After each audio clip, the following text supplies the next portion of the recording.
Lauren, it is so good to see you again and chat about your new amazing show. Just so you know, my autocorrect, because I write my notes on my phone, changes it to Karen Pirie every time, which is Karen Pirie, like Dawn. Fantastic. A little bougie there. So I'm fine about that. Maybe she has a long lost uncle called Don, and that's really the founder of Don Perrier. So that's fine. I really hope that's her backstory. And I think you get to create that. So yeah. Okay. So, first off, tell us about this amazing character. If she were on a dating site, how would she describe herself? That's a great way of putting it. She would probably describe herself as practical. I don't think she knows how funny she is. Determined, hardworking, loves a Bacardi Breezer. I don't know if you have those in the States, Bacardi Breezer. Do you? You do? Yeah, this is what I remember when I did Camp America. I came over and worked in Massachusetts, and I think I remember everyone on the Bacardi Breezers because it was like the fun drink to have when you're potentially underage. So yeah, she loves Bacardi Breezer, and we have a bottle of wine called Echo Falls here in the UK, which I don't think you have. Very cheap bottle of wine, but in the first episode, she entices Phil, her love interest, into a bottle of Echo Falls. So I think that's her sort of love language, maybe. I love it. It's like Bacardi Breezers, and my friends say I'm funny, but I don't agree. She doesn't know. Yeah. She's like, really? Oh, okay. Which is what makes her so cool, I think. Yeah. So, obviously a lot of your Outlander fans will be watching. So could you describe, Karen, your whole show in 30 seconds? Tell us what it's about and why people should watch. Okay, so Karen Pirie is about sort of set in two timelines. One is the cool era of the 90s, like kind of Trainspotting-y, and one is now. And in the 90s, there's a big party one night in a place called St Andrews up north, which is where the royals went to school. And there's a big party, and a young woman is murdered very scarily. And it's sort of her body is found in the cathedral grounds. And these three boys find the body, and they become suspects. However, over the sort of space of about 25 years, the case is just never solved. They just don't have enough evidence. They just don't do it. And so cut to years later, they need to solve the case because a true crime podcast is investigating it, a bit like Serial. And Karen is thrust upon the case because they think it would look good to have a woman involved. And they kind of go, we've got one of them in the police. Let's chuck a young detective on it. They put Karen on it, and she has to be tasked with solving the case. That was perfect. A little over 30 seconds, but I thought so. Yeah. But it's great. I should get better at that, but I haven't. Yeah. But it's so interesting too that it's dovetailing with Serial, what the first one that made Serial what it is, Adnan getting out of jail and the charges being dropped. And so, that was like a real appeal when I was watching it. Sorry, I went on mute because there's a dog barking that I think Karen Pirie would think there's a body down the hall. Yeah, she'd be on it. Yeah. Yes, Serial is so cool that that's happened, and then it's just come out that the charges have all been dropped and he's come out. Yeah, so it's like insane. It's so relevant. The whole story is very relevant. Such a happy ending for him. Happy. I use that in quotes because he was in jail for 20 years and unhappy for the girl's family. But we learn from every job we're on, I think. And Outlander was your breakout role, and now you're the lead. You're number one on the call sheet. So I want to ask you, what did you learn from your experience on Outlander? What did you learn from Caitríona and Sam that may be helping you in this show and going forward? Outlander was the first and biggest. It wasn't the first set I'd ever been on. I'd worked on a little bit of TV here and there. But I remember walking into the studios on my first day of Outlander and being like, oh my God. I couldn't see. It was also dark, and they were candlelit. Everything was candlelit. And I was like, what is this show? And Caitríona and Sam, Caitríona in particular, was very intimidating. And I remember being like, oh my gosh, she's so beautiful and tall. And then I had to call her a whore. You left my mother for this English whore, making her a laughing stock, and you say it's not my concern. On my first day, and I was like, great, that's solid for having to do that on the first day. I think that honestly being thrown in the deep end with Outlander, it really was like you just have to go and get it. And it's such an enormous scale of a show that you don't really have time to make too many mistakes and to not get it right. And I did feel like Marsali was very much my character, and I kind of knew who she was from the get-go and felt very natural to get into it.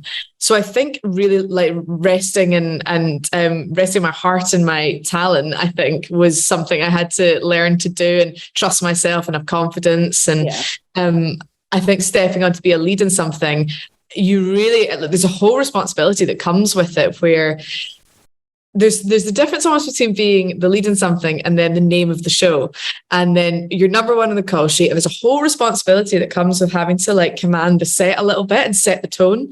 And I really felt like I had to sort of host a party every day, and I wanted everyone to have a good time, and I was sort of the leader and kept it positive, but also really honoured the sort of quite dark subject matter that we were portraying as well. So I think seeing people like Caitríona command a set, I always thought she commanded the set very well, and was always thanking crew and always sort of trying to keep things upbeat. And she really cared and would, I guess, speak up about the things that mattered about the work. And that was quite helpful to see. And Sam, the same, them as a partnership, they're really great as a team. So being in partnership with people like Emer, who's the writer of our show, felt really important to me, and collaborating really well. And I guess as well, the director, Gareth, and I had to have such a close relationship and really trust each other. And I felt very trusted by him. He sort of kept saying, if he's cast it right, we're okay.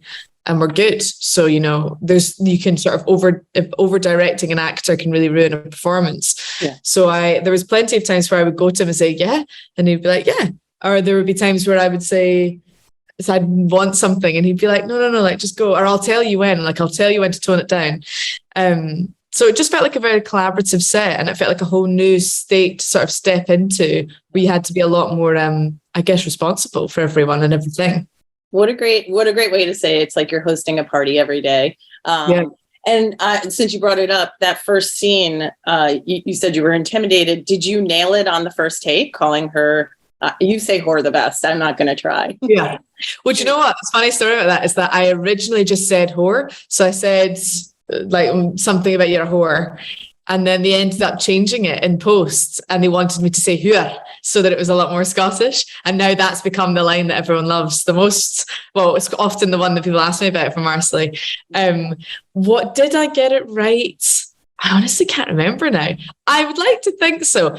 I was kind of sort of I almost think I blacked out. I was just like, just get it done and get it right. I had Nell Hudson with me, who plays my mum, who plays Leary. So I sort of held her hand the whole day, and then she left at the end of that week, sort of, and had finished her time on Outlander. So it was like passing the baton a little bit. My first week was her last. So yeah, I don't know. I think on Karen Pirie, my first day, I literally, all I had to do on my first scene was walk around the cathedral grounds with a pair of headphones in, as though I'm listening to the podcast, and just like take it all in. And I remember walking and being like, just walk normally. What's wrong with you, Lauren? Like, you've been on loads of sets now. You're really experienced. Just fucking do it. And I just could not. I was just like so nervous and thinking about how to walk. I mean, you went on a show and you called the lead a whore, who is significantly taller than everyone. So I think everyone, yeah. So, you know, Karen reminds me a bit of Gillian Anderson in The Fall, except she's cooler. I don't know if you saw that show, but you should. Oh yeah. What did you channel any other characters when you were thinking of portraying Karen? Well, Gillian Anderson in The Fall is the sexiest, most glamorous detective you've ever seen, and she's flawless in that performance. She's wonderful.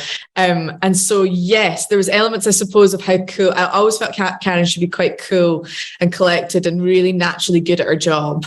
And that's kind of what pisses everyone off a little bit, that why is she so naturally good at it and doesn't have to try as hard, doesn't have to, I guess, sort of play by the rules in the same way everyone does.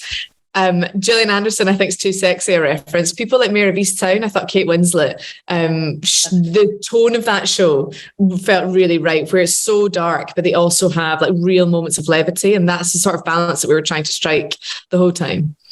Awesome. I love that. Okay. So if Karen Pirie and Marsali were dropped on an island by themselves and had to survive, who would survive and why?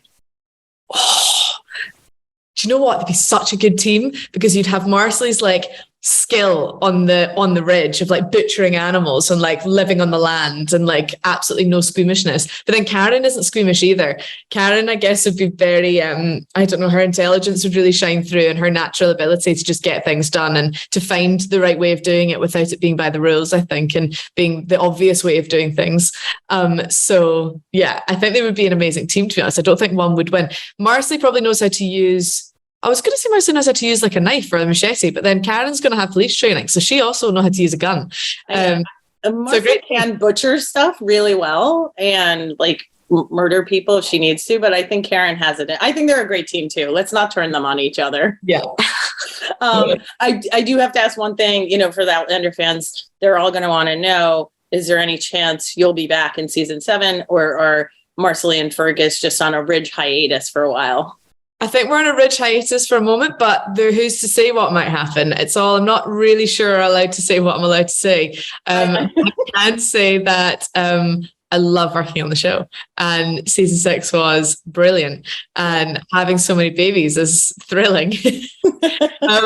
But I mean, I love Outlander. I love the show, but I'm not really sure what I'm allowed to say just yet. Listen, I think we know that while you're off screen, you're probably having 3 more babies, so we can count on that they are still procreating wherever they are in the world. What is one thing that Pirie, I'm pronouncing, I'm like thinking. Pirie, yeah. So I'm trying to always think what the Americans should say, because Karen Pirie is probably what you'd say. Oh, like piri sauce, right? Yes, exactly. It's that Karen's Pirie like peri sauce. That's what I say to people. Peri sauce. Oh, that's good. That's good. Except most Americans won't even know what that is, to be honest. Yeah, if you have Nando's, then you know.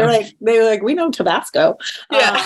What is one thing, 2 things here. What is one thing about Karen Pirie that is similar to Outlander? And what is one thing your show has that it does better than Outlander? Honestly, I don't think it's like Outlander even slightly. I don't think there's any similarities whatsoever. There's the family dynamics don't exist or anything like that. Karen, it's a much more modern sort of relevant take, I think, on the world. That's something I was so proud of about the show, is that we really speak on issues that are happening now with violence against women and what it means to be a woman in the workplace and the sort of controversial nature of the police, I guess, and this like silly masculine world that she has to sort of deal with. And if she could just get past all the niceties of I love the scenes where she walks into the office and all the men stand up for her and she sort of finds it all a bit stupid and funny. And I love that we see it through that sarcastic sort of really genuine lens of what it's to be a young person as well, and how often you can be patronized, and not just being a woman, just being someone young and good at their job and being underestimated. Yeah, you redefine what a detective is in this, because I remember in one scene I was watching and I was like, oh, she's so young. No wonder people, and I realized this has just been something we've been taught, that you have to be kind of an old white man with a badge walking around. The thing we sort of learned actually is that quite often in shows you see someone really high up doing some sort of interrogation or interview, and actually that's quite unrealistic. It would be the young detectives that are doing that, and that someone kind of in their mid-20s often is a detective, and that's not as unusual as you would think. So it feels quite important to be able to do that, and it feels quite exciting that there really is. I couldn't tell you any other young female detective in their 20s on TV at all, other than Prime Suspects. Yeah. But that's a bad thing to have been compared to with Helen Mirren. So I don't know. I think it's really cool. I felt very cool the whole time making a show that really meant something. And we felt very proud of that the whole time, to actually be saying something and not shying away from making anyone a hero that isn't. Karen's a hero in a really flawed, fun way and in a really genuine, cool way, and she's got all the bites that she needs to have and all the reality of what could exist. So there's a quote that says, underestimate me, that'll be fun. And that's what Karen is to me. I just the whole time I was like, oh, she's just being thrown all these things and she's just batting it back. So guys, Lauren, thank you so much. Thank you. Outlander fans, you have to watch this show. There are some similarities to Outlander in that Lauren's in both, and she plays 2 strong women in both shows. And it's Scottish. There's Scottish people in it. Yeah. And insane locations, things like St Andrew's Cathedral. You've got very gothic, exciting locations and thrilling. I mean, Outlander can be very thrilling. Canterbury's a big old thriller, and it'll keep you on the edge of your seat. So it does. It's the first show I haven't guessed the killer in the first 5 minutes, which I was like really impressed by because I have. You didn't? No, I did not. I have this curse where I'm always like, oh, that's the killer, and this one, it got me. There's a big twist, so yes. Big twist. Yeah. Lauren, thanks so much. Guys, make sure to watch Karen Pirie, Piri Piri Sauce. Yeah.